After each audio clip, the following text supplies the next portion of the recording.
നമ്മുടെ മാമ്പുഴ പൊന്നുതമ്പുരാൻ്റെ ശ്രീഇങ്കളയപ്പൻ്റെ കൊടിമരത്തിന് വേണ്ടിയിട്ടുള്ള എണ്ണത്തോണികളുടെ എണ്ണ കാച്ചിലും അതേപോലെ തന്നെ ഇതിലേക്ക് ചേരുവാനുള്ള ആയുർവേദ കൂട്ടുകൾ എന്തൊക്കെയാണെന്ന് നമ്മുടെ അടുത്ത് പറഞ്ഞു തരത്തില്ല. പക്ഷേ ഇതിനെ പരമപവിത്രമായിട്ട് ഇത് ചെയ്യുന്ന ആൾക്കാർ ഇവിടെ ഉണ്ട്. നമുക്ക് അദ്ദേഹത്തിൻ്റെ അടുത്ത് 2 വാക്ക് ചോദിച്ച് മനസ്സിലാക്കാം. തോന്നിയൊന്നും പറഞ്ഞു തരുമെന്ന് വിചാരിക്കണ്ടേ. ചേട്ടാ നമസ്കാരം. നമുക്ക് ഇതിനെക്കുറിച്ച് ചെറിയൊരു വിവരണം തരാൻ പറ്റുമോ? ചെറുതായിട്ട്. നമ്മൾ തൈലം കാച്ചുന്നതിന് ആദ്യം കഷായമാണ് ഉണ്ടാക്കുന്നത്. കഷായം ഉണ്ടാക്കി അത് എണ്ണയിൽ ചേർത്ത് എണ്ണയുടെ കൂടെ മരുന്നുണ്ട്. ആ മരുന്ന് വിട്ട് അത് പാകപ്പെടുത്തി 3-3.5 മണിക്കൂറോളം എണ്ണ ഇതെല്ലാം കൂടെ വറ്റിച്ചെടുത്തതിന് ശേഷം അതിൻ്റെ കൂടെ ചൂർണ്ണോട് ചേർത്താണ് നമ്മൾ തൈലമായിട്ട് മാറ്റി വെക്കും. ഇത് ഇനി എത്ര തണുത്തതിന് ശേഷമാണ് നമ്മൾ പാട്ടക്കേസാക്കിയത് മാറ്റി വെക്കും. അത് കഴിഞ്ഞ് പിന്നെ ഇത്ര ദിവസം കഴിഞ്ഞിട്ടാണ് നമ്മൾ ഒഴിപ്പിക്കുന്നത്. അതാണ് ചെയ്യാറുള്ളത്. ചേട്ടൻ്റെ പേര്? ഗണേഷ്. സ്ഥലം എവിടെ? തൊടുപുഴ.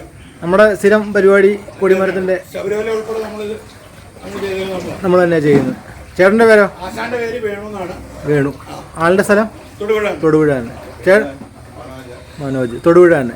ചേട്ടൻ? ഹരി തൊടുപുഴ തന്നെ. റാന്നി. ഇത് പിന്നെ നമ്മുടെ കരയിലുള്ള ആൾക്കാർക്ക് അറിയാം. നമ്മുടെ സുഹിത്തണ്ണൻ നമ്മുടെ കൊടിമരത്തിൻ്റെ വർക്ക് എടുക്കുന്നയാളാണ് കേട്ടോ. അപ്പോൾ ഇങ്ങനെയൊക്കെയാണ് നമ്മുടെ കൊടിമരത്തിലേക്ക് തുടങ്ങാനുള്ള ചടങ്ങുകളുടെ തുടക്കം. നാശലൊക്കെ നടന്നുകൊണ്ടിരിക്കുകയാണ് കേട്ടോ. വീണ്ടും ബാക്കി ഭാഗങ്ങൾ നമുക്ക് വീഡിയോയിലേക്ക് കൊണ്ടുവരാൻ ശ്രമിക്കാം. ഓക്കെ, നന്ദി, നമസ്കാരം.